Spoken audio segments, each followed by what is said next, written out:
जब तक जीवित है कर्म से बच नहीं सकते, इसलिए उसे पूजा बना दो। अर्जुन ने कहा, हे जनार्दन, यदि आपका यह मत है कि ज्ञान कर्म से श्रेष्ठ है, तो फिर आप मुझे इस घोर कर्म युद्ध के लिए क्यों प्रेरित कर रहे हैं? आपके वचनों से मेरी बुद्धि भ्रमित हो गई है। कृपया निश्चित रूप से मुझे बताएं कि मेरे लिए क्या श्रेष्ठ है। भगवान ने कहा, हे निष्पाप अर्जुन, पहले मैंने 2 मार्ग बताए, एक ज्ञान योग सांख्य योग और दूसरा कर्म योग कर्म करने का मार्ग। कर्म न करने मात्र से मनुष्य निष्क्रिय नहीं हो जाता और न ही केवल त्याग से सिद्धि मिलती है। कोई भी व्यक्ति एक क्षण भी बिना कर्म किए नहीं रह सकता, क्योंकि सभी प्रकृति के गुणों द्वारा विवश होकर कर्म करते हैं। जो व्यक्ति इंद्रियों को वश में रखता है परंतु मन से इंद्रिय विषयों का चिंतन करता है, वो मिथ्याचार ढोंगी कहलाता है। लेकिन जो व्यक्ति मन से इंद्रियों को नियंत्रित कर कर्मयोग में लगा रहता है, वो श्रेष्ठ है। तुम अपना नियत कर्म करो, क्योंकि कर्म अकर्म कुछ न करना से श्रेष्ठ है। शरीर का पालन भी बिना कर्म के नहीं हो सकता। यज्ञार्थ कर्म करने से बंधन नहीं होता, अन्यथा कर्म बंधन का कारण बनता है। इसलिए हे अर्जुन, निष्काम भाव से यज्ञ के लिए कर्म करो। सृष्टि के प्रारंभ में ब्रह्मा ने यज्ञ सहित प्रजाओं को रचा और कहा, इससे तुम समृद्ध हो जाओगे, ये तुम्हारी इच्छाओं को पूर्ण करेगा। देवताओं का यज्ञ से पालन करो और वे तुम्हारा पालन करेंगे। इस प्रकार परस्पर सहयोग से तुम परम कल्याण को प्राप्त करोगे। जो लोग यज्ञ से प्राप्त वस्तुओं को देवताओं को अर्पण किए बिना भोगते हैं, वे चोर हैं। जो यज्ञ के बाद बचा हुआ भोजन खाते हैं, वे पापों से मुक्त हो जाते हैं, लेकिन जो केवल अपने लिए पकाते हैं, वे पाप ही खाते हैं। भोजन से प्राणी उत्पन्न होते हैं, भोजन वर्षा से, वर्षा यज्ञ से और यज्ञ कर्म से उत्पन्न होता है। कर्म वेद से उत्पन्न होता है और वेद परमेश्वर से, इसलिए यज्ञ में सदा परम ब्रह्म स्थित है। जो इस यज्ञ चक्र का पालन नहीं करता, वो पापी है और व्यर्थ ही जीता है। जो आत्मा में ही तृप्त है, आत्मा में ही संतुष्ट है और आत्मा में ही रत है, उसके लिए कोई कर्तव्य नहीं है। ऐसे व्यक्ति को न कुछ करने से लाभ है और न कुछ न करने से हानि। उसे किसी पर निर्भर होने की आवश्यकता नहीं होती। इसलिए बिना फल की आशा किए अपना कर्तव्य करते रहो। ऐसा कर्म करने से परम सिद्धि प्राप्त होती है। राजा जनक आदि ने भी कर्म करके ही सिद्धि प्राप्त की थी। इसलिए जन कल्याण की दृष्टि से कर्म करना चाहिए। जो श्रेष्ठ पुरुष जैसा आचरण करता है, दूसरे लोग वैसा ही अनुसरण करते हैं। वो जो उदाहरण प्रस्तुत करता है, लोग उसका अनुसरण करते हैं।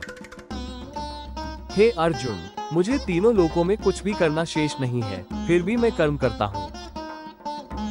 यदि मैं कर्म न करूँ तो सब लोग मेरा अनुकरण करेंगे। यदि मैं कर्म न करूँ तो ये लोक नष्ट हो जाएंगे और मैं वर्णसंकर का कारण बनूंगा। अज्ञानी लोग आसक्ति से कर्म करते हैं, वैसे ही ज्ञानी भी बिना आसक्ति के लोक कल्याण के लिए कर्म करें। ज्ञानी को अज्ञानी जनों के मन को भ्रमित नहीं करना चाहिए, बल्कि उन्हें स्वयं भी यथावत कर्म करते हुए प्रेरित करना चाहिए। सभी कर्म प्रकृति के गुणों से ही होते हैं, परंतु अहंकारवश मूढ़ व्यक्ति सोचता है कि मैं ही करता हूँ। जो तत्व को जानने वाला है, वह जानता है कि गुण गुणों में ही कार्य करते हैं और वह आसक्त नहीं होता। प्रकृति के गुणों से मोहित लोग कर्मों में आसक्त रहते हैं। ऐसे लोगों को तत्वज्ञानी विचलित न करे। हे अर्जुन, सभी कर्म मुझ में अर्पण करके ममता और आशा से रहित होकर शांति के साथ युद्ध करो। जो मेरी इस शिक्षा को श्रद्धा और बिना द्वेष के पालन करते हैं, वे कर्मों से मुक्त हो जाते हैं। जो मेरी इस बात को न मानकर पालन नहीं करते, वे अज्ञान में मोहित होकर विनष्ट हो जाते हैं। सभी प्राणी अपनी प्रकृति के अनुसार ही कार्य करते हैं। कोई कितना भी प्रयास करे, प्रकृति को नहीं रोक सकता। इंद्रिय विषयों में राग द्वेष होते हैं। मनुष्य को उनके वश में नहीं होना चाहिए, क्योंकि वे बाधक हैं। दूसरे का धर्म करने से अपना धर्म भले ही दोषयुक्त हो, श्रेष्ठ होता है। अपने धर्म में मृत्यु भी कल्याणकारी है।